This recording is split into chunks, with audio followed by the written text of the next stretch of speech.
As shocking as it seems, we sometimes do actually look at the books and the book lore and not just the television show and the HBO series or prequels that are coming up. So here we're going to take a short trek back to the books where allegedly some good book readers think they found a huge, massive plot hole that we all missed, but they finally found one. And you think to yourself, okay, that's nice. It's not like you can't find massive plot holes in the first book or the books themselves. It's like, okay, so we're going to go down the rabbit hole with them. And essentially, the issue here is incest and Cersei and Jaime. And the question is, why did Ned think that Cersei and Jaime were having an affair? Because if we look at the evidence is thin. And in fact, when we look at the, quote, genetics of how it works within the Game of Thrones universe, he should not have gone down that route. But he did go down that route. So the question is, why did he think these things? So we're going to let them speak, and we're going to see if, in fact, they have found another plot hole within George's world. From intermarriage.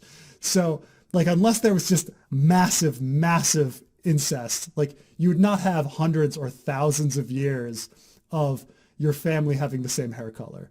Like, ridiculous. Unless you were an entire pool of people that had, like, that hair color. So yeah, it's really stupid. Plus, Ned's super sleuthing.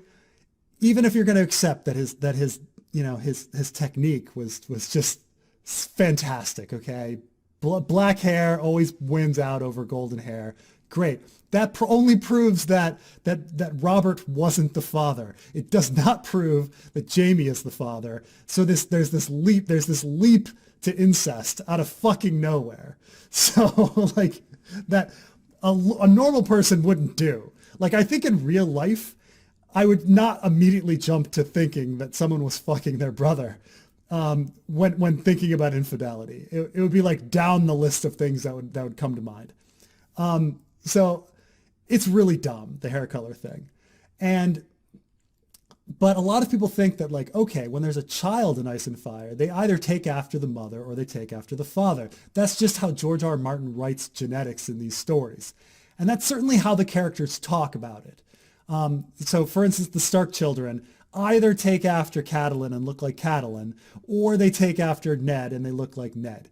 So, like, Arya and Jon, whatever, take after Ned, but Rickon, Bran, Sansa, and Robb all look like Catelyn, right? This is the whole thing. But actually, if you read closely, it doesn't work like that. Sansa has light red hair, while Catelyn has dark red hair. So how does the child of someone with dark red hair and Stark brown hair get light red hair? Doesn't make sense according to George R. R. Martin genetics that the fans like think, and all of this. Well, first, I think this is pretty clever, but I don't see a plot hole. So let's get to it very quickly. One is the most obvious problem here is that they admit, well, yeah, we got George R. R. Martin genetics and not real world genetics. So at the first level, who cares? It doesn't have to operate like our world, so there's no problem. But then they say, hey, even within George's world, this is a contradiction, and they use the Starks.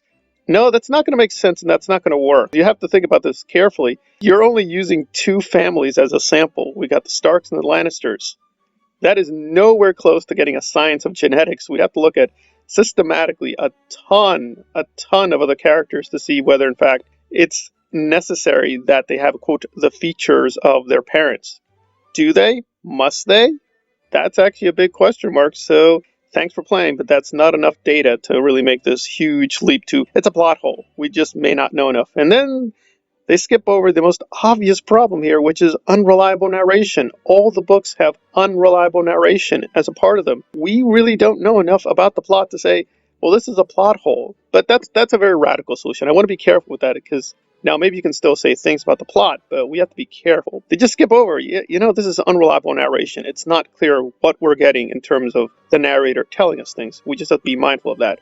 But now let's get really into the book lore. Well, what about Bran? I mean, technically, Bran, as a psychic from the future, can just go back into the past and give Ned a suggestion. I know in the books it's sort of hinted at he cannot affect the past, Technically speaking, he can, as long as it's a closed loop. In other words, as long as he was predestined to affect the past in a certain way and not change the future, that's fine. As long as he doesn't create any alternate reality, he can do that. He can go back into the past. So maybe just Bran made a suggestion to Ned, and that's why he thinks this. So again, still no plot hole. But now let's go down the line with a fourth move, which I think is what they're really getting at. This is supposedly the real problem, which is that all that Ned has is that he knows that Joffrey is not a child of Robert Baratheon. So really it's a not Baratheon theory. So the question is, how does he go from not Baratheon to Cersei and Jaime? And they're right, there is a bit of a gap here. But again, we're back to, is Ned really that intelligent? I mean, most probably book readers think so, but he could just be really stupid and made a stupid guess. It turned out to be the right guess, but he just made a stupid logical decision. But thinking about it more carefully, and this will kind of get into the really boring part, let's go through this carefully. There's this thing called inference to best explanation, or IBE. This is mostly in the philosophy of science. Basically, it just means guessing. However, it's different in that guessing is taken from a sample of, quote, good and bad theories. IBE should be your best guess from your best theory, but obviously in this case it's bad theories. So all we can say is that Ned made a good guess based on a bad theory, but it was the right one. So given the information he had, it wasn't that crazy, because they don't include, I think, some relevant factors which probably pushed him, which is that, well, Jaime killed the Mad King.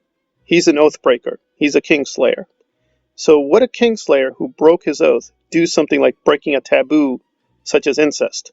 We'll put aside, at least I'll do this again, but I already brought this up. This actually is a plot hole. Why is incest a bad thing?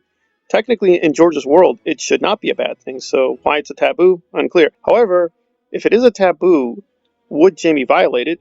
Well, yeah, he's violated other promises. So, would he violate this taboo? Probably. There's also other interesting things that get into this, which is like, why isn't Tyrion a suspect?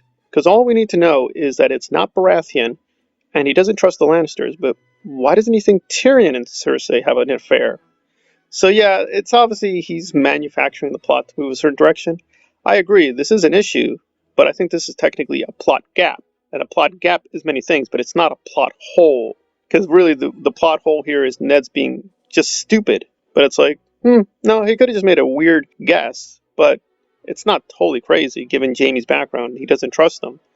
Again, yeah, the genetics is a little strange, but it's science fiction, and he's done science fiction before. And I've actually caught this too in Fever Dream. The genetics in Fever Dream, which I think is his best book, also don't make any sense. So he's had this problem with genetics for a while. So I know they probably think, hey, we've discovered George doesn't know genetics. If you knew Fever Dream, you knew, yeah, his hold on genetics is not strong. So interesting going back to the books in this, but I don't think they found an extra plot hole. I do think, however, this probably forces us to reassess how we think of Ned a little bit. Alright, this has been GRRM and Thrones Analyze on Ned as world's greatest detective, or not greatest detective? We shall see. Thanks for listening.